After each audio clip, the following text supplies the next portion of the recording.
Merci madame la députée. La parole est à madame Véronique Louwagie du groupe Les Républicains.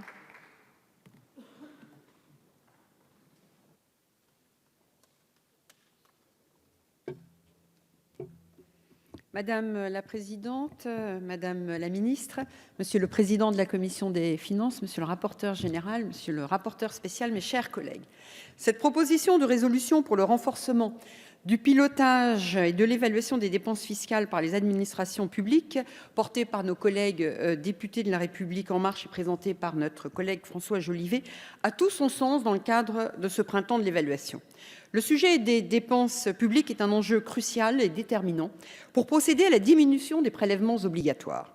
En effet, le groupe Les Républicains, vous le savez, s'est engagé dans cette trajectoire de réduction des prélèvements obligatoires.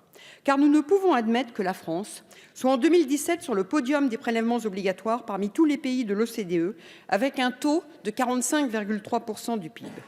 Il faut noter que les entreprises et les ménages paient désormais plus de 1 000 milliards de prélèvements obligatoires chaque année. Si ce seuil de 1 000 milliards a été franchi en 2017, il continue à augmenter en 2018 et en 2019.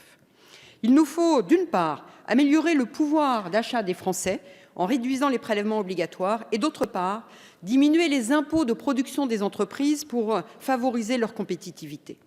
Comment ne pas s'offusquer du niveau de notre déficit commercial, 59 milliards d'euros en 2018 ? Comment ne pas s'insurger de la dégradation de la balance commerciale agricole, qui était jusqu'à maintenant toujours excédentaire et qui deviendrait déficitaire à échéance 2023, suivant un rapport du Sénat ? Alors oui, pour que le pouvoir d'achat des Français s'améliore, nous devons agir sur l'excès des dépenses publiques, seule méthode permettant de réduire durablement les impôts. Les dépenses publiques comportent des dépenses fiscales, cela a été dit avant moi ici, à la tribune, dont le montant a dépassé en 2018 la somme de 100 milliards d'euros.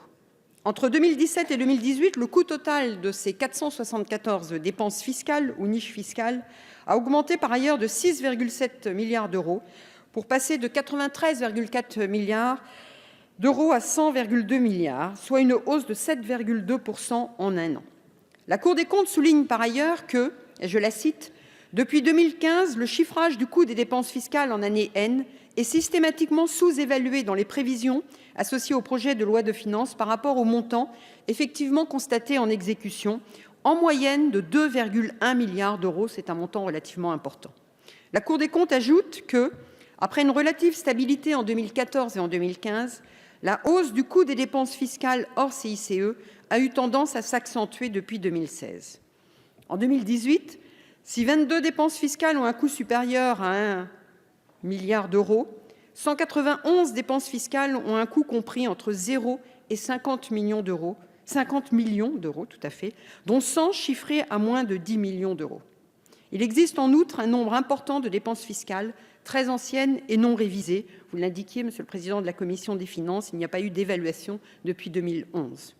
Et si par ailleurs 56 dépenses fiscales ont été créées avant 1970, 3 l'ont été avant 1940, c'est-à-dire il y a 80 ans, et n'ont pas été revues depuis plus de 20 ans.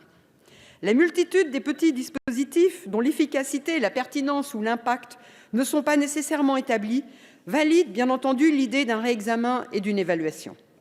Il faut ajouter à cela que la proportion des dépenses fiscales non chiffrées est passée depuis 2011 de 8% à plus de 13% du total des dispositifs recensés. Le coût total des dépenses fiscales recensées dans les annexes des projets de loi de finances ne tient pas compte des dispositifs qui sont notés epsilon et qui sont présumés ne pas excéder 0,5 million d'euros pour un coût pour les finances publiques non déterminé. Sur ces 64 dépenses identifiées en 2018, 44 n'ont pas changé de statut depuis 2015. Donc l'évaluation est indispensable pour vérifier que les dépenses fiscales atteignent les objectifs poursuivis. Cette évaluation nécessaire doit par ailleurs être précédée d'une étude d'impact documentée et fournie que nous devons exiger. Car c'est bien l'étude d'impact qui permet de donner un cadre et qui permet de justifier les objectifs envisagés, souhaités et prévus. Alors oui, comme nous le dit la Cour des comptes, il existe une programmation lacunaire des évaluations inefficience des dépenses fiscales mal connues. Le fait par ailleurs que le nombre de bénéficiaires ne soit pas disponible pour plus de la moitié des 474 14 dépenses fiscales recensées, alors qu'elles représentent un tiers du coût des dépenses fiscales, ne permet pas de mesurer l'impact. La démarche de performance doit être exigée par nous-mêmes, députés, à l'occasion des printemps de l'évaluation.